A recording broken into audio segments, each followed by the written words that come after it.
Welcome.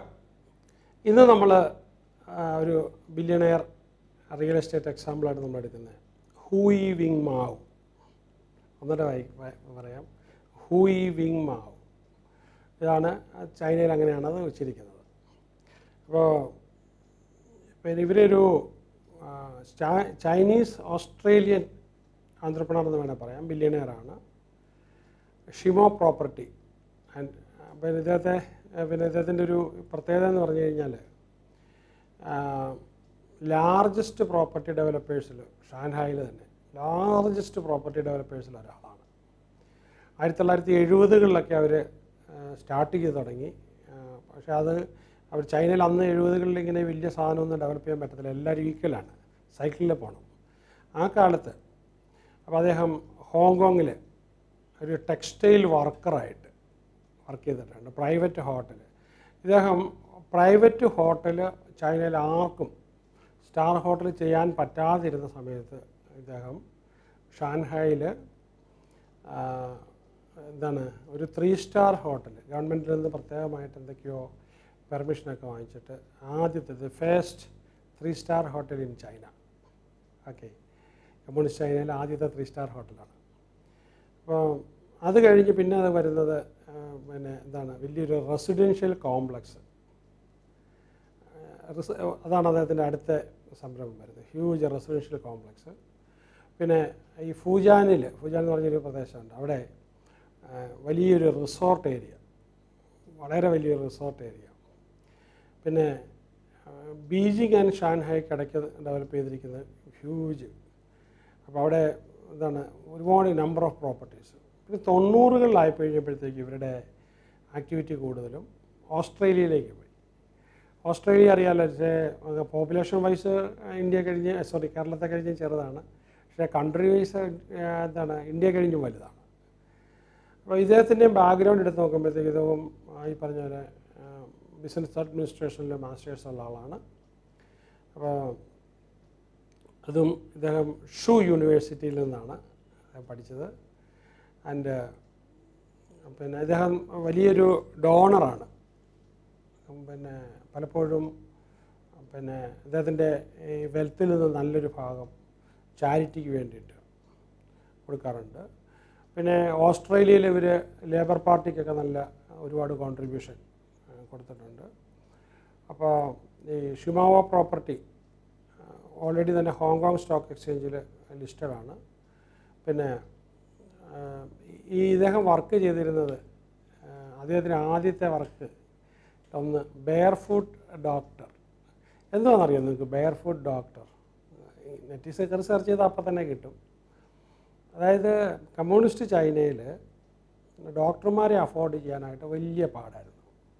അപ്പോൾ ആ കാലത്ത് എല്ലാ സ്ഥലത്തും ഇങ്ങനെ വോളണ്ടിയേഴ്സിനെ, ഹെൽത്ത് വോളണ്ടിയേഴ്സിനെ, നമുക്ക് കേരളത്തിൽ ഈ കൊറോണ വന്ന് ലോക്ക്ഡൗൺ ചെയ്തപ്പോഴത്തേക്കും സമാനമായിട്ട് ഗവൺമെൻറ്, എനിക്ക് തോന്നുന്നത് ഇതിൽ നിന്നാണോ അതിൽ നിന്നാണോ ഈ ഉത്തേജനം കിട്ടിയെന്ന് എനിക്കറിയത്തില്ല, നമുക്ക് ചൈനയിലെ ബെയർ ഫുട്ട് ഡോക്ടറുടെ മാതൃകയിൽ നമുക്ക് ഹെൽത്ത് വോളണ്ടിയേഴ്സിനെ കേരളത്തിൽ, അപ്പോൾ ഒരാൾക്ക് കൊറോണ വന്നു കഴിഞ്ഞാൽ അയാളെ ഹോസ്പിറ്റലിൽ കൊണ്ടുവന്നതും അഡ്മിറ്റ് ചെയ്യുന്നതും മരിച്ചുപോയാൽ അവിടെ നിന്ന് ആ ബോഡി കൊണ്ടുവന്നതും കുഴിച്ചിടുന്നതും എല്ലാം ഇവരുടെ നമ്മുടെ വോളണ്ടിയേഴ്സായിരുന്നു ചെയ്തത്. അപ്പോൾ എന്ന് പറഞ്ഞതുപോലെ ഏതാണ്ട് എനിക്ക് തോന്നുന്ന ലക്ഷക്കണക്കിന് ആൾക്കാർ ചൈനയിൽ ലക്ഷക്കണക്കിന് ആൾക്കാരെ ട്രെയിൻ ചെയ്ത് ബേസിക്കായിട്ട്, അപ്പോൾ എപ്പോഴും മനുഷ്യന് വരുന്ന ഒരു സാധാരണ രോഗത്തിനൊക്കെ എന്താണ് മരുന്ന് കൊടുക്കേണ്ടത്, പ്രത്യേകിച്ച് ചൈനീസ് മെഡിസിനിൽ, ഇംഗ്ലീഷ് മെഡിസിനല്ല ചൈനീസ് മെഡിസിനിൽ. അപ്പോൾ മിക്കവാറും നമുക്ക് വരുന്നതാണല്ലോ ഫ്ലൂ വരിക എന്ന് പറയുന്നത്, ഇല്ല സ്മോൾ പോക്സ്, ഇങ്ങനെയൊക്കെയുള്ള നമുക്ക് കോമൺ ആയിട്ട് വളരെ ഉള്ള രോഗങ്ങൾ വന്നു കഴിഞ്ഞാൽ നാട്ടുമ്പുറങ്ങളിൽ ചെരുപ്പില്ലാതെ നടന്ന് ചികിത്സിച്ചുകൊണ്ടിരുന്ന ഗവൺമെൻറ് നിശ്ചിതമായ ഗവൺമെൻറ്റിലെ കമ്മ്യൂണിസ്റ്റ് പാർട്ടിയുടെ സ്പോൺസർഷിപ്പിലുള്ള ഒരു ഡോക്ടർ സംവിധാനമായിരുന്നു ബെയർ ഫുട്ട് ഡോക്ടർ. എനിക്ക് ലോകത്തിലെ വലിയ വിജയങ്ങൾ കൈവരിച്ച പല ആൾക്കാരും ഈ ചൈനയിൽ ബെയർ ഫുട്ട് ഡോക്ടറായിട്ട് ഗ്രാമങ്ങളിൽ പോയി ഒരുപാട് സേവനം അനുഷ്ഠിച്ചിട്ടുണ്ട്.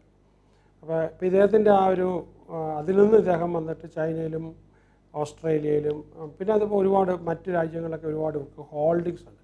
ഹോൾഡിംഗ് എന്ന് പറഞ്ഞാൽ അതിൻ്റെ അർത്ഥം എന്ന് പറഞ്ഞാൽ എനിക്ക് വേണമെങ്കിൽ US പോയിട്ട്, ഇല്ലെ ഓസ്ട്രേലിയയിൽ പോയിട്ട്, ഇല്ലെ ഹോങ്കോങ്ങിൽ പോയിട്ട് എനിക്ക് വേണമെങ്കിൽ ഈവൻ $1,000 പോലും എനിക്ക് ഇൻവെസ്റ്റ് ചെയ്യാം.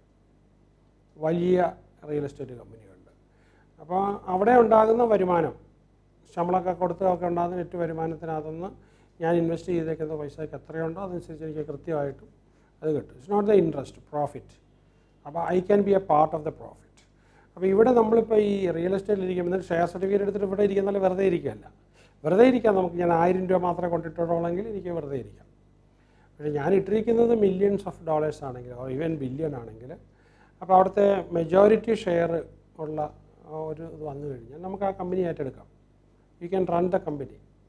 ഓക്കെ, ആ കമ്പനിയായിട്ട് നമുക്ക് എന്തും ചെയ്യാനുള്ള അവകാശം നമുക്ക് പിന്നെ വരുവാണ്. അപ്പം ഈ ലാൻഡ് ഏറ്റെടുക്കുന്നതിനെ കഴിഞ്ഞും എനിക്കൊന്ന് ഈ ഒരു ഇതിൽ നിങ്ങൾ ഒത്തിരി ഗൂഗിൾ ചെയ്ത് പഠിക്കണം. ലാൻഡ് എടുക്കുന്നതിലും കുറച്ചുകൂടി ടെക്നിക്ക് നല്ലത് ആ ലാൻഡ് ഹോൾഡ് ചെയ്യുന്ന കമ്പനിയുടെ ഷെയർ നമ്മൾ എടുക്കുകയാണ്. അപ്പോൾ ഇത് നിങ്ങളിനി പഠിച്ച് ഇതുമായിട്ട് ബന്ധപ്പെട്ട, കാരണം നമുക്ക് കേരളത്തിലധികം പേര് ചെയ്യുന്നില്ലാത്ത എന്നാൽ ഗ്ലോബലി ചെയ്തുകൊണ്ടിരിക്കുന്ന ഒരു ടെക്നോളജിയാണ്. അപ്പോൾ ഈ ഹുയി വിങ് മാവ് എങ്ങനെയാണ്, അപ്പോൾ അദ്ദേഹത്തിൻ്റെ ഹോൾഡിങ്സൊക്കെ അദ്ദേഹം എങ്ങനെയാണ് നടത്തിയത്. അപ്പം കുറച്ച് മുമ്പേ ഞാൻ പറഞ്ഞൊരു കാര്യം എന്ന് പറഞ്ഞാൽ ചൈനയിൽ 5 സ്റ്റാർ ഹോട്ടൽ ഇല്ലാഞ്ഞൊരു കാലം ഉണ്ടായിരുന്നു. വെക്കാൻ പറ്റത്തില്ല, കാരണം കമ്മ്യൂണിസ്റ്റ് ചൈനയാണ്. പക്ഷേ അവിടെ പോലും അധികാരികൾക്കൊക്കെ ആവശ്യത്തിനായിട്ടാണെങ്കിലും ശരി, അവിടെ ഒരു 3 സ്റ്റാർ ഹോട്ടൽ എന്നാണ് ആദ്യത്തെ 3 സ്റ്റാർ ഹോട്ടൽ. അപ്പം ഈ പൊതുവെ ഒരു പറഞ്ഞിട്ടുണ്ട്, റൂൾസ് ആർ ഫോർ ഫൂൾസ്. അതിന് 2 അർത്ഥമുണ്ട്. ഈ ഫൂളായിട്ടുള്ളവരോട് ഒരു റൂള് പറഞ്ഞില്ലെങ്കിൽ അവർ ചെയ്യുമ്പോഴെല്ലാം തെറ്റിപ്പോകും. ഇന്ന പാറ്റേണിൽ വേണം, ടെംപ്ലേറ്റ് പറയണം, വണ്ടി ഇടത് സൈഡിൽ കൂടെ തന്നെ ഓടിച്ചുകൊണ്ട് പോകണം, ദാറ്റ്സ് എ റൂൾ.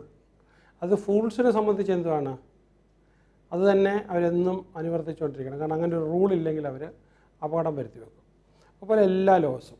അപ്പോൾ ഈ ഫൂൾസിനെ കൊണ്ട് കൃത്യമായിട്ട് സമൂഹത്തിൽ നന്മ ചെയ്യണമെന്നുണ്ടെങ്കിൽ, അല്ലെങ്കിൽ നന്നായിട്ട് ജീവിക്കണമെന്നുണ്ടെങ്കിൽ we need to have the rules. പിന്നെ രണ്ടാമത്തെ ഒരു അർത്ഥം എന്താണെന്ന് വെച്ച് കഴിഞ്ഞാൽ, റൂൾസ് ആർ ഫോർ ഫൂൾസ് എന്ന് പറഞ്ഞു കഴിഞ്ഞാൽ, നമ്മൾ ഈ ലോയുടെ മോളിൽ കൂടെ ചിന്തിക്കുന്ന ആളാണെങ്കിൽ നമ്മൾ ഈ മണ്ടത്തരമൊന്നും കാണിക്കത്തില്ല. നിയമം നമ്മളെ ഒരിക്കലും പിടിക്കത്തില്ല.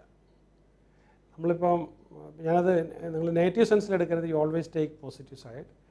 നമുക്കിപ്പോൾ ഒരു കടലിൽ പോയി മീൻ പിടിക്കുകയാണെങ്കിൽ നമ്മൾ സാധാരണ വലയിടുകയാണെങ്കിൽ നമുക്ക് ചാള, അയല ഇതൊക്കെ വലയിൽ കിട്ടും. ഓക്കെ, നമുക്ക് ആയിരക്കണക്കിന് ഫിഷിനെ കിട്ടും, വല വലിച്ച് നമുക്ക് കരയ്ക്ക് കൊണ്ടുവരാം. അതേസമയത്ത് നമ്മൾ കടലിലിങ്ങനെ വിരിച്ചിരിക്കുന്ന വലയ്ക്കകത്തോടെ ഒരു 2000 കിലോ തൂക്കമുള്ള ഒരു ഷാർക്ക് നല്ല സ്പീഡിൽ വന്ന് പോവുകയാണ്. അവൻ ആ വല പൊട്ടിച്ചുകൊണ്ട് പോകും. അവനെ ഹോൾഡ് ചെയ്യാനായിട്ട് ഈ വല ശ്രമിച്ചാൽ പോലും ഒരു നിമിഷം കൊണ്ട് അവൻ ആ വല പൊട്ടിക്കും എന്ന് പറഞ്ഞതുപോലെയാണ്. അപ്പോൾ ഈ ഫൂൾസിന് വല പൊട്ടിക്കാൻ പറ്റില്ല. പക്ഷേ എന്താണ്, ധീരുഭായ് അംബാനിയിലെ മുകേഷ് അംബാനിയെ പോലുള്ളവരുടെ അടുത്ത് ഇവിടുത്തെ റൂൾസ് ഒന്നും അവർക്ക് പ്രശ്നമല്ല. They will make the rules. Either they break the rules or they make the rules. അപ്പോൾ ഈ കാലഘട്ടത്തിൽ ഇവിടെ ഇങ്ങനെ ഒരു റൂളിന് ആവശ്യമാണ് എന്ന് പറഞ്ഞ് സർക്കാരിനെ കൊണ്ട് തന്നെ നിയമം അവരുണ്ടാക്കിക്കും. അപ്പോൾ അത്രയും ശക്തരാണ്. അപ്പോൾ അതുകൊണ്ടാണ് ഈ ഒരു റൂൾസ് ആർ ഫോർ ഫൂൾസ് എന്ന് പറയുന്നത്. അപ്പം നമുക്ക് പക്ഷേ പേഴ്സണലൈസ് ചെയ്ത് നമുക്ക് റൂൾ ആവശ്യമാണ്. ഞാൻ നേരത്തെ പറഞ്ഞല്ലോ, എപ്പോഴും നമ്മൾ സമയത്ത് വരിക, സമയം പാലിക്കുക, നിഷ്ഠ പാലിക്കുക, വാക്ക് പാലിക്കുക. റെപ്യൂട്ടേഷനകത്ത് ഏറ്റവും ആദ്യം വരുന്നതാണ് പിന്നെ നമ്മൾ അഹങ്കാരം ഇല്ലാതിരിക്കുക, ഹ്യൂമിലിറ്റി ഉണ്ടാകുക, മറ്റുള്ളവരുടെ നല്ല വാക്ക് മാത്രം പറയുക, ഹെൽപ്പ് ചെയ്യുക, ഇതെല്ലാം അതിൻ്റെ ഭാഗമാണ്. ഓക്കെ, അപ്പം ഞാനിപ്പോൾ ഈ ഒരു സാധ്യതയെക്കുറിച്ച് പറഞ്ഞു. കുറച്ചൊന്ന് ഈ ഒരു ബില്യണയറെ കുറിച്ച് എടുത്തപ്പോഴത്തേക്കും കുറച്ചൊന്ന് മാറി ചിന്തിക്കാനായിട്ട്, ടോട്ടലി വ്യത്യാസമായിട്ട് നമുക്ക് മാറി ചിന്തിക്കാനായിട്ട്.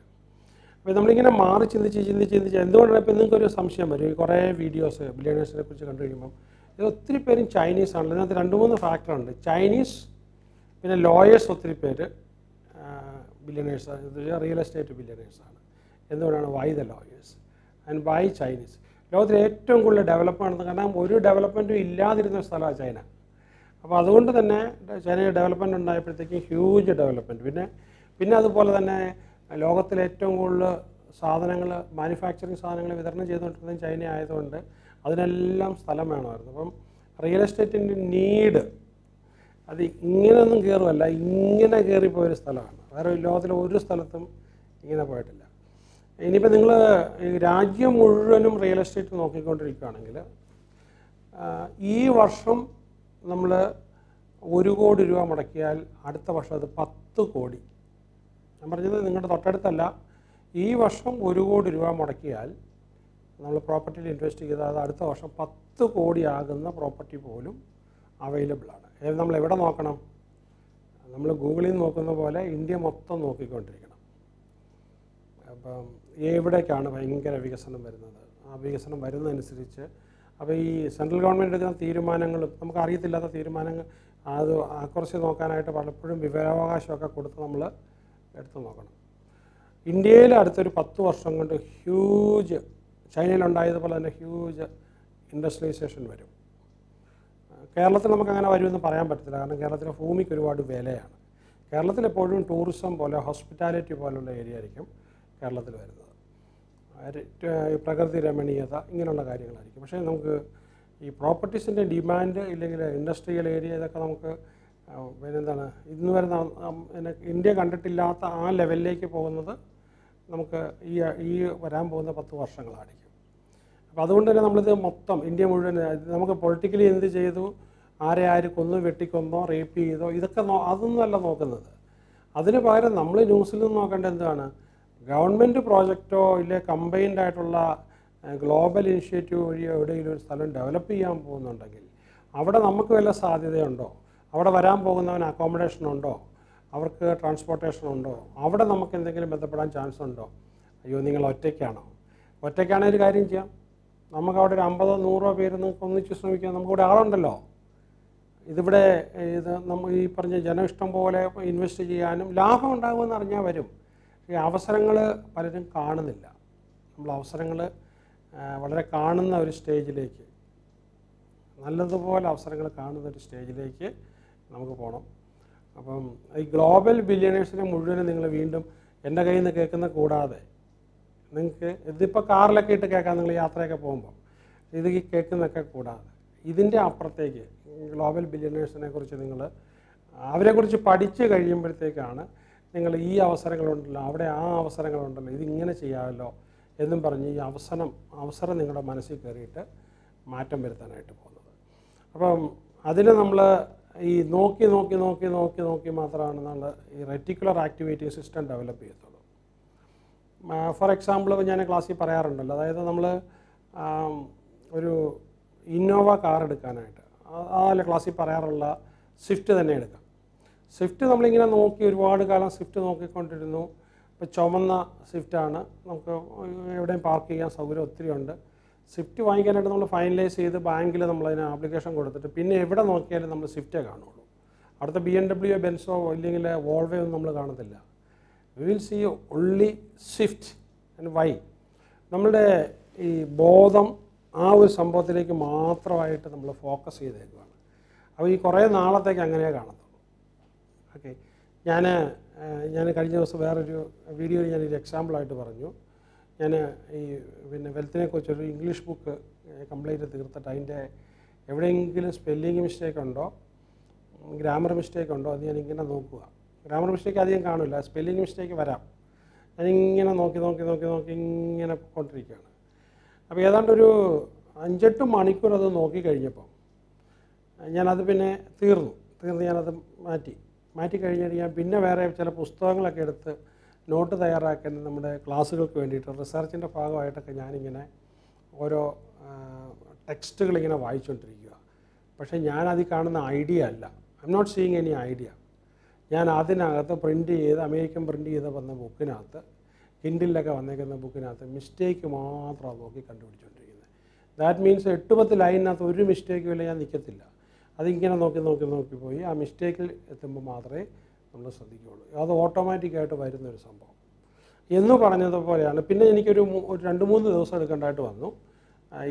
ഞാൻ വായിക്കുമ്പോഴത്തേക്കും ഞാൻ വായിക്കുന്നൊരു പ്രത്യേക രീതിയിലാണ്, എനിക്കത് വളരെ സ്പീഡിൽ വായിക്കാൻ പറ്റുന്നത്. അതുകൊണ്ടാണ് ഞാൻ വായിക്കുമ്പോൾ ഇതൊന്നുമല്ല നോക്കുന്നത്, അതിനകത്ത് ഐഡിയ നോക്കുന്നത്, visual picture of that idea what I am reading.